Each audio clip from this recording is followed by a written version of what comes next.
पंतप्रधान नरेंद्र मोदी आज नवी दिल्लीत सायप्रसचे राष्ट्राध्यक्ष निकोस क्रिस्टोडौलिडेस यांच्याशी चर्चा करणार. व्यापार, गुंतवणूक आणि आंतरराष्ट्रीय मुद्द्यांवर विचार-विनिमय.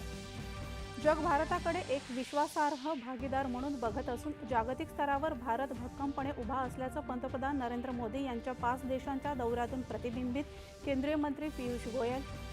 पंतप्रधान नरेंद्र मोदी यांच्या अध्यक्षतेखाली काल झालेल्या मंत्री परिषदेच्या सदस्यांच्या बैठकीत विकसित भारतासाठीच्या नियोजनाबाबत सविस्तर चर्चा.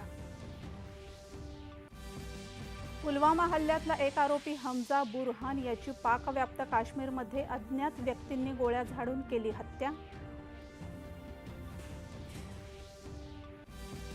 राज्यसभेच्या 24 रिक्त जागांसाठी 18 जून रोजी मतदान. त्याचबरोबर राष्ट्रवादी काँग्रेसच्या अध्यक्ष आणि उपमुख्यमंत्री सुनेत्रा पवार यांनी राजीनामा दिल्यामुळे रिक्त झालेल्या महाराष्ट्रातल्या जागेवर मतदान. खरीप हंगामासाठी राज्यात बियाण्यांचा पुरेसा साठा. हवामान अंदाजानुसार खरीप हंगामाचं नियोजन.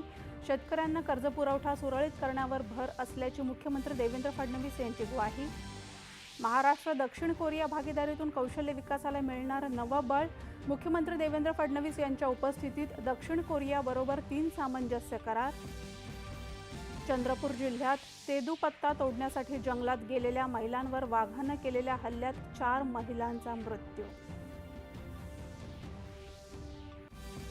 मलेशिया मास्टर्स सुपर बॅडमिंटन स्पर्धेत भारताची युवा बॅडमिंटनपटू अश्मिता चालिहाचा उपांत्यपूर्व फेरीत प्रवेश.